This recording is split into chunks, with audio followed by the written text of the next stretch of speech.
गाचे गोदा के पिछले एपिसोड में हमने देखा हम मिलते हैं जेबर वोंगर से, जो ज़ांका को पॉइजनसली पैरालाइज कर देता है और ग्रिस को ऑलमोस्ट मरने की हालत में छोड़ देता है। हम रूडो के पावर्स के बारे में और भी जानते हैं और हमें पता चलता है कि रूडो के पावर्स हमने जो भी सोचा था उससे कई गुना ज्यादा बेहतर है। लेकिन एपिसोड के अंत में आते आते जेबर को रूडो के उस पेंडेंट के पावर को काउंटर करने का तरीका पता चल जाता है। और अब आगे एपिसोड की शुरुआत होती है और हम देखते हैं उस न्यूरोटॉक्सिन से जेबर काफी ज्यादा पागल हो चुका है और अब वो रूडो का पेंडेंट बिल्कुल भी समझ नहीं पा रहा जेबर कहाँ है, क्योंकि जेबर के दिमाग में अभी कोई इंस्टिंक्ट नहीं बची। जेबर वोंगर के अटैक से रूडो बाल बाल बचता है और वो ऑलमोस्ट मरने भी वाला था। रूडो को समझ नहीं आता कि ऐसा कौन सा बंदा है जो खुद को ही तकलीफ देना पसंद करता है। शायद रूडो टेक्नाइट के बारे में नहीं जानता। अब ऐसे टाइप के बंदों को मैसोकिस्ट कहा जाता है। इवन रूडो भी जब बचपन में रेगतो के कहने पर दूसरों से लड़ाई नहीं करता था तो वो जो दूसरे बुली बच्चे थे वो रूडो को यही बुलाते थे मैसोकिस्ट, क्योंकि इतना मार खाने के बावजूद रेगतो की बात मानते हुए वो लड़ाई नहीं करता था। अब यहाँ पर हम प्रेजेंट में आते हैं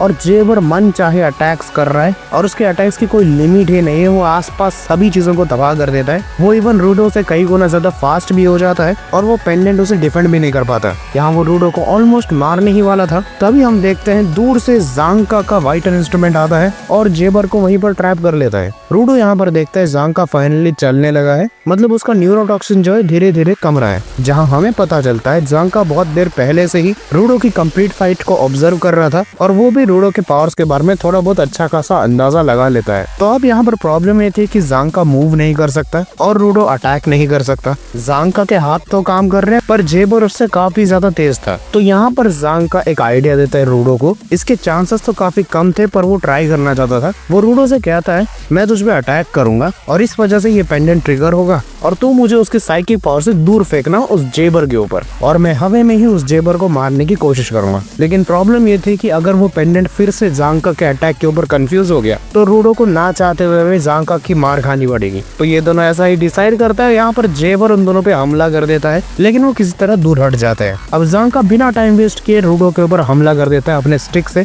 और यहाँ पर ज़ांका का प्लान काम कर जाता है। वो पेंडेंट ज़ांका को ट्रिगर कर लेता है और रूडो उसी पेंडेंट के पावर का इस्तेमाल करता है और ज़ांका को फेंकता है जेबर की तरफ और ज़ांका मारता है जेबर को एक बढ़िया से हिट। तो इनका प्लान अब काम कर रहा था और ज़ांका बार बार रूडो पे हमला करता है और रूडो अपने साइकिक पावर से उसे जेबर के ऊपर फेंकता जाता है और ज़ांका इसके बढ़िया मजे ले रहा था क्योंकि उसे जेबर से अपना बदला पूरा करना था। अब जेबर का भी न्यूरोटॉक्सिन खत्म हो जाता है और उसे होश आता है और वो देखता है ज़ांका उसके ऊपर है और फिर ज़ांका फाइनल हिट मारता है उसे। इसके बाद ज़ांका भी थक जाता है और वहीं पर लेट जाता है। लेकिन यहाँ पर हम देखते हैं रूडो का वो पेंडेंट धीरे धीरे राख बन जाता है और कम्प्लीटली गायब हो जाता है। ज़ांका को ऐसा लग रहा था कि रूडो अपनी पावर्स को सिर्फ कुछ ही समय के लिए यूज कर सकता है और समय पूरा होने के बाद वो वाइटल इंस्ट्रूमेंट और बचता नहीं है, ऐसा ज़ांका को लग रहा था। लेकिन अभी भी हम श्योर नहीं है आखिर माजरा क्या है। तो यहाँ पर रूडो काफी ज्यादा डिप्रेशन में जा रहा था क्योंकि उसे पता था उसके दोस्त ग्रिस ने इस पेंडेंट की बहुत ज्यादा देखभाल कर रखी थी। वो इससे रोज प्रेयर भी करता था और अब रूडो की वजह से वो राख बन के उड़ चुका है। लेकिन सडनली यहाँ पर रूडो पैरालाइज होकर गिर भी जाता है, जहाँ ज़ांका को दिखता है जेबर का वो क्लॉ रूडो को ऑलरेडी लग चुका था। रूडो बस वो पेंडेंट की वजह से जिंदा था। यहाँ ज़ांका देखता है जेबर फिर से अपने अंदर न्यूरोटॉक्सिन इंजेक्ट कर लेता है, लेकिन अब ये वाला कोई होश खोने वाला न्यूरोटॉक्सिन नहीं था। ये न्यूरोटॉक्सिन था पेन को कमाने के लिए। ये एक तरह का ड्रग था ताकि जेबर होश में रह सके और अपना काम कर सके। यहाँ पर जेबर वक्त रहते वो ज़ांका को भी फिर से पैरालाइज कर देता है। अब यहाँ पर जेबर रूडो को उठाता है और यहाँ से भागने लगता है क्योंकि जेबर किसी ऊपर वाले बंदे के लिए काम कर रहा था और अगर वो खाली हाथ लौटा तो बहुत ज्यादा डांट पड़ेगी, फिर मार भी खाएगा वो बंदा। अब जेबर रूडो को लेके इस बिल्डिंग से ऊपर कूदता है लेकिन वो सडनली बाहर आ जाता है। उसे इस बात पे थोड़ा बहुत शॉक भी लगता है क्योंकि उसे लग रहा था वो अब तक ग्राउंड फ्लोर पे था और वो इतनी जल्दी ऊपर कैसे आ गया। जहाँ उसे साइड में ही रियो मिलती है और यहाँ पर रियो अकेली नहीं थी। यहाँ पर इंजन आता है और जेबर को सीधा एक हिट देता है अपने छतरी से। तो यहाँ पर हुआ यूं था कि जो क्लीनर्स का ग्रुप ग्रिस ने ऊपर भेजा था उन्होंने एग्जिट सिक्योर किया एज वेल एज बाकी क्लीनर्स को कॉल भी कर दिया और अब यहाँ पर क्लीनर्स का पूरा ग्रुप है रूडो और बाकी लोगों को बचाने के लिए।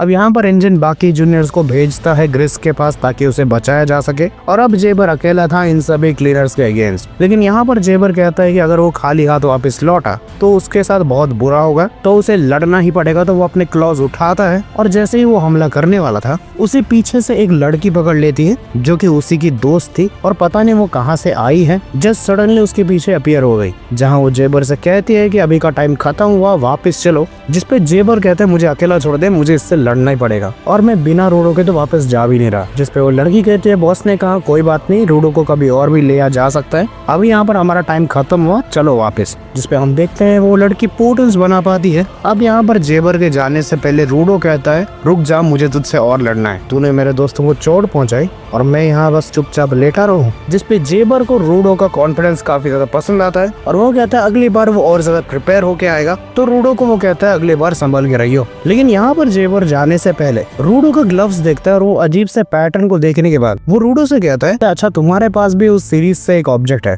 अब कौन सा सीरीज कौन सा ऑब्जेक्ट यहाँ में बताया नहीं जाता। और इसी के बाद जेबर यहाँ से चला जाता है। यहाँ पर सब कुछ सेटल होने के बाद रूडो मिलता है ग्रिस से। वो उससे तहे दिल से माफी मांगता है क्योंकि उसकी वजह से उसका प्यारा सा पेंडेंट खत्म हो गया। ग्रिस यहाँ पे रूडो से कहता है उसने उस पेंडेंट की पूरी जिंदगी पूजा की थी और अगर ये पूरे फाइट में रूडो के काम आया तो ग्रिस को इससे ज्यादा और कुछ नहीं चाहिए। इस पे वो रूडो की तारीफ भी करता है और इसी की वजह से रूडो पूरे अंदर से टूट जाता है और इसी के साथ एपिसोड यहाँ पे खत्म भी हो जाता है। तो देखो जेबर वॉन्गर तो बच गया, लेकिन अब जेबर बड़ा खतरा नहीं है, उसका बॉस बड़ा खतरा है। और ये रूडो के ग्लव्स की मिस्ट्री भी अभी तक सॉल्व नहीं हुई है। वो किस सीरीज का कैसा ऑब्जेक्ट है अभी और जानना बाकी है। एंड इवन हमें रूडो के पावर्स के बारे में भी जानना है, वो कब काम करती है, कब खत्म होती है, यह सब चीजें हमें आगे आने वाले एपिसोड से पता चलेंगे। तो बस आज के लिए नहीं, मैं मिलता हूँ किसी और वीडियो में, तब तक के लिए गुड बाय।